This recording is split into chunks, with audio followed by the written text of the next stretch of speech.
Olá, amigos. Esse é o Repórter Antiquado, testemunha factual da história. O Repórter Antiquado é um serviço público oferecido pela restauradora Antiquados ao Tempo, que canonicamente às sextas-feiras traz um tema novo relacionado à história. E hoje iremos falar sobre uma das mais importantes publicações em matéria de revista do Brasil, que é a revista O Cruzeiro. Quer acompanhar nossa pequena transmissão sobre uma das mais importantes publicações nacionais? Após a vinheta.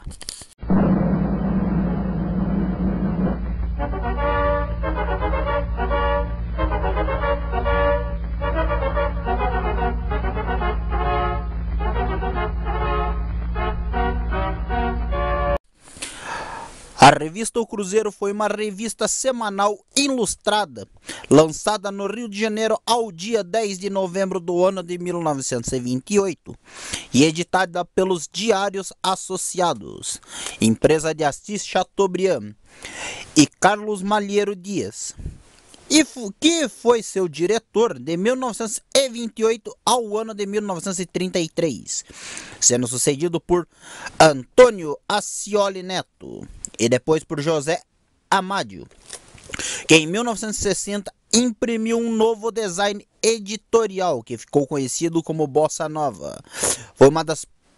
Foi a principal revista ilustrada da primeira metade do século XX no Brasil e deixou de circular em julho do ano de 1975. Continuando falando aqui, desculpem, a revista ela estabeleceu uma nova linguagem na imprensa nacional, com inovações gráficas, uma publicação de grandes reportagens em ênfase ao fotojornalismo, fortaleceu a parceria com duplas de repórter-fotógrafos mais famosas, sendo formada por David Nasser, ou Davi, e Jim Manson, que na década de 1940 e 50 fizeram reportagens de grandes repercussões. E em 1941 o Cruzeiro passa a ser o nome o carro-chefe do Diários Associados. Falaremos um pouco sobre o lançamento da revista. A revista foi primeiramente nomeada como Cruzeiro e foi lançada no dia 10 de novembro do ano de 1928 sob o slogan Compre amanhã o Cruzeiro, revista contemporânea dos arranha-céus, e prometendo uma linha editorial moderna. O projeto inicialmente era do jornalista Carlos Malheiro Dias, que foi vendido a Assis Chateaubriand, pois a empresa gráfica Cruzeiro, sociedade anônima pertencente a Carlos Dias, não tinha dinheiro para lançar tal publicação. E apesar de a primeira edição contou com Dias em sua direção, que ficou ao cargo até o ano de 1933, junto com o presidente da revista, José Mariano Filho, meses depois, em julho do ano de 1929, a revista já estava na sua edição de número 30 e passava a se chamar O Cruzeiro. O nome permanece até seu derradeiro fim, e no primeiro editorial da revista, lançado em dezembro de 1928, a mesma justifica o seu nome. Cruzeiro encontra já ao nascer o arranha-céu, a radiotelefonia, o correio aéreo, o esboço de um mundo novo no novo mundo. Seu nome é da constelação que há milhões e incontáveis anos cintila aparentemente imóvel no céu astral. Da nova moeda que ressuscitará a circulação do ouro. O nome da luz, da opulência, idealista, realístico, sinônimo de Brasil na linguagem, e da poesia dos símbolos, do timbre das estrelas na bandeira da pátria. O cruzeiro, desde seu primeiro dia da história, foi um talismã. Nas solidões do mar, era o fanal noturno dos navegantes. Vera Cruz, Santa Cruz foram os nomes sacros que impuseram a terra nova aos nautas cavaleiros na mesma mística do descobrimento. A armada descobridora apontará a vista dos íncolas antônitos, com as vermelhas cruzes pintadas na pojadura palpitante das velas, na terra paradisíaca por onde Eva andava na verde floresta mais nua do que anda hoje nas praias fulvas de Copacabana. Alvorou-se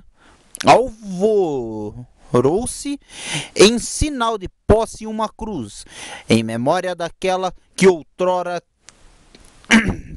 em homem divino fora crucificado no reinado lascívio Tibério. Volvidos 4 séculos, a bandeira nacional recolhia num losango de céu a constelação tutelar, restaurando na linguagem dos símbolos o nome de batismo de 1500. Cruzeiro é um título que inclui nas suas 3 sílabas um programa de patriotismo. Isso foi lançado na revista O Cruzeiro, editorial do dia 6/12 de 1928. A primeira edição da publicação foi impressa na Argentina, onde se tinha equipamentos mais modernos, como rotogravura, capaz de variar o tamanho das fotografias ao imprimi-las ao mesmo tempo que o texto, e as outras revistas no Brasil na época usavam chapa que não dava oportunidade da impressão anterior. O Cruzeiro foi a primeira revista de circulação nacional e era financiada principalmente por publicidade, apesar de possuir a possibilidade de assinatura por seus leitores. O intuito era criar uma revista moderna inspirada na revista norte-americana Life, com conteúdo variado como contos, crônicas, moda, esportes, cinema, charges, caricaturas, história, cobertura internacional, publicidade e um layout diferente com muitas ilustrações e fotografias. A revista deixou claro em seu primeiro editorial que se diferenciava das suas irmãs mais velhas, que nasceram das demolições do Rio Colonial, colocando-se na vanguarda da modernidade, aliando-se seu nome a tecnologia moderna. Cruzeiro encontrará ao nascer o arranha-céu, a radiotelefonia e o correio aéreo. A edição da O Cruzeiro tinham normalmente 48 páginas e a partir de 1930 a revista passa a ter de 56 e 64 páginas, sendo que quase metade eram rotogravuras. Nessa época, um exemplar custava R$2.000 e a publicação foi a primeira a contratar jornalistas que puderam exercer a função em tempo integral sem precisar de outros trabalhos e acabar com o mito de que a profissão era apenas um bico. Falaremos brevemente sobre o conteúdo existente na revista. Entre seus diversos assuntos, a revista O Cruzeiro contava fatos sobre a vida de astros de Hollywood, cinema, esporte e de saúde. Ainda contava com sessões de charge política, culinária e moda, porém havia grande destaque a vida da elite jovem nacional, nas páginas da revista com matéria sobre os bailes e festas escolares, diversão na praia, eventos esportivos, incluindo competições de estudantes e militares, concursos de beleza, fotos de modelos e entrevista com jovens ricas. A revista também publicava contos de revistas estrangeiras sem dar os devidos créditos e ainda copiava suas ilustrações. Normal, né? Pelo menos para a época, né? Não se tinha como descobrir essas coisas. As seções de moda também eram normalmente copiadas de revistas nova-iorquinas ou parisienses. A revista possuía ainda várias seções voltadas ao público feminino. A seção da mulher para mulher, composta por cartas de conselho da autora Maria Teresa, que falava e ensinava às leitoras sobre responsabilidade das mulheres no casamento e nas tarefas domésticas. É que eu acho isso uma besteira sem tamanho. Designava as diferenças entre os homens e as mulheres. E ainda havia também conselhos de como favorecer o homem durante a relação sexual. Em geral, trazia valores da sociedade de sua época. E também existia a seção Garotas, que era ilustrada por Alceu Pena e escrito por Edgar Alencar, e a partir de 1957 por Maria Luísa Castelo Branco. E as histórias das garotas fizeram tantos sucessos que criou várias tendências da moda entre o comportamento dos jovens, né? As personagens viravam referências para garotas de sua época. O Consultório da Beleza, assinada por Elsa Marzullo, cumpria o que o nome prometia, com dicas sobre cosméticos, belezas feminina, e a seção Lar Docilar, assinada por Helena San Girardi e Teresa de Paula Pena, traziam receitas culinárias para as leitoras. Dona era uma seção que trazia as maiores tendências da moda de Paris, escrita por M.E. Thérèse Clemencial. Espero ter falado corretamente. Deixou seu endereço francês a dispor das leitoras para quaisquer dúvidas ou conselhos sobre conselhos em si. E a moda em Hollywood, que divulgava as roupas mais utilizadas pelos famosos nos Estados Unidos. Peço desculpa um pouquinho aí pelo negócio da leitura. Minha letra tá péssima hoje. As sessões de humor também fizeram grande parte de sucesso na revista. No começo a revista trazia apenas charges ou ilustrações estrangeiras, que era a seção a caricatura no estrangeiro. Só mais tarde passou a ter comediantes brasileiros, como Milor Fernandes. Estreou na seção humorística, post escrito com apenas 14 anos na década de 40. Fernandes fez dupla com Péricles na seção Pif Paf.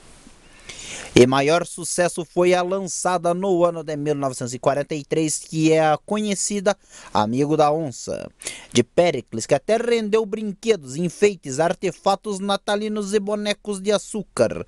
E a seção Estádio, que cobria competições esportivas como polo, futebol e pismo. E a Cinelândia, que era a seção dedicada às fofocas das vidas dos artistas.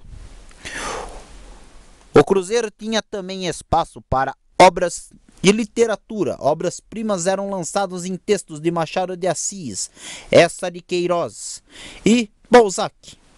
A revista também promovia um concurso de contos e um dos primeiros ganhadores foi Guimarães Rosas, que se tornou um dos maiores escritores nacionais. E para falar de arquitetura, a revista criou a seção Nossa Casa, e sobre jardinagem, o Nosso Jardim, Nossa Chácara. Para falar de políticos no mundo, ela criou pelas 5 partes do mundo para divulgar eventos políticos que existiam, figuras e fatos da semana. Na pequena seção de pequenos anúncios, a revista divulgava endereços de comércios, horários de filme no cinema e navios para Europa e Estados Unidos. E a seção consultório médico e consultório jurídico eram sessões dedicadas a tirar dúvidas dos leitores sobre tais assuntos. E outras sessões que ficaram famosas foram a arquivos implacáveis, política nacional, figuras e fatos da história do Brasil. As reportagens sobre a cobertura da inauguração do Cristo Redentor ao ano de 1930 e a reportagem sobre o conflito no Oriente Médio. A primeira feita pela imprensa nacional foram um sucesso, além de coberturas de concursos de belezas, que era algo bem recorrente. E principalmente que a brasileira Yolanda Pereira venceu o Miss Universo, né? Isso na época era um negócio foda. Eu não achei outro termo para falar. E a revista também existiam coisas exóticas, como receitas de ração para marreco, guia de como cuidar de coriza de coelhos ou inflamações em cascos de cavalo. Que eram umas coisas meio exóticas se parar para analisar. E propaganda também faziam parte da publicação, chegando a ocupar de 30% a 35% de suas páginas. E a melhoria na impressão de imagens coloridas ajudou muito a promover anúncios comerciais ou até matérias patrocinadas na versão da O Cruzeiro Internacional. Também tinham anúncios e às vezes acontecia a publicação trazer produtos só encontrados nos estados de São Paulo e Rio de Janeiro, mesmo sendo uma revista destinada ao exterior. Falemos um pouco sobre o Prêmio ESSO, que a reportagem de Mário de Moraes e o Biratã de Lemos, intitulada Uma Tragédia Brasileira, Os Paus de Arara, publicada ao dia 22 de outubro do ano de 1955, foi o primeiro trabalho jornalístico homenageado pelo Prêmio ESSO de jornalismo. A dupla de jornalismo se aventurou durante 11 dias em um caminhão de 8 toneladas com mais de 104 nordestinos que vinham buscar empregos nas regiões sudoeste e sul do Brasil. A reportagem se tornou uma denúncia da condição subhumana e da exploração que esses conterrâneos de nossa pátria sofriam durante seu trajeto, e a história foi publicada no O Cruzeiro, que culminou na proibição dos paus de arara. E quando chegou no Rio de Janeiro, Mário de Moraes quase morreu, ficando 3 meses de cama. Durante a viagem adquiriu tifo, que é uma doença. O tifo ele acontece devido ao consumo de água contaminada. É uma doença meio tensa. E agora falemos de uma parte dos vídeos que é meio complicada, que é o fim. A decadência da potente O Cruzeiro começou a buscar na queda da venda de exemplares, que passou de 710 mil cópias para 400 mil em toda a década da década de 1960. Além disso, era o fim O Cruzeiro Internacional, que circulou até setembro de 1965, que ela é criada em 1957.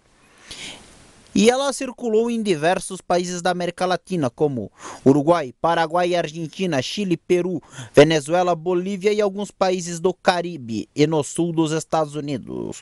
Com o surgimento de novas publicações como a revista Manchete, a revista Fatos e Fotos e o fortalecimento da televisão e o controle da mídia impressa pelas editoras Abril e Bloch também colaboraram para a decadência da revista O Cruzeiro. Ainda, a ida para o exterior de Assis Chateaubriand, que se tornou o embaixador na Inglaterra, proporcionou vários problemas dentro da revista. E a revista, junto com outros veículos dos diários associados, estava mergulhada em dívidas e não resistiu, levando à falência no ano de 1975. Antes disso, a Cruzeiro perdeu parte do prédio da redação e o título da revista foi vendido a Hélio Lobianco para pagar dívidas, além de máquinas importadas que foram vendidas por preços basicamente de banana. O arquivo da revista O Cruzeiro foram levados para a sede do estado de Minas. O único título que restou dos diários associados, e após o fim da revista, o acervo é considerado o arquivo mais completo da revista. Sobre um possível relançamento, em novembro de 2019, o empresário Cláudio Magnavita comprou a marca e o acervo dos direitos associados, e a primeira edição da nova fase chegou a falar dos bastidores da canonização da irmã Dulce e teve estampada a foto da atriz Fernanda Montenegro. A periodicidade da revista passa a ser mensal, diferente de sua versão original, e assim ela atinge grandes resultados.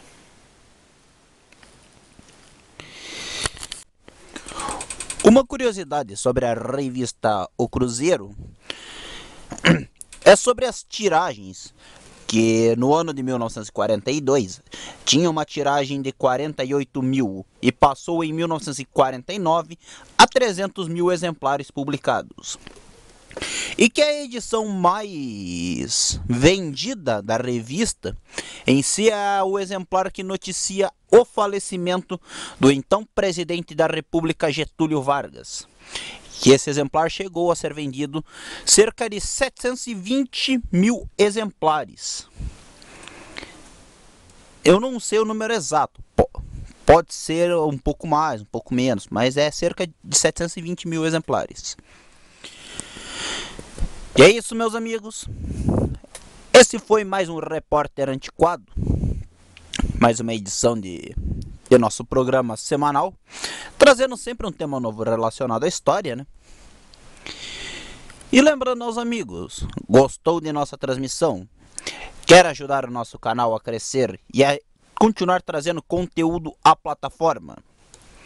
Inscreva-se no canal, ative as notificações, marquem todos, assim você pega nossos vídeos quentinhos, quando os mesmos saem do forno em si.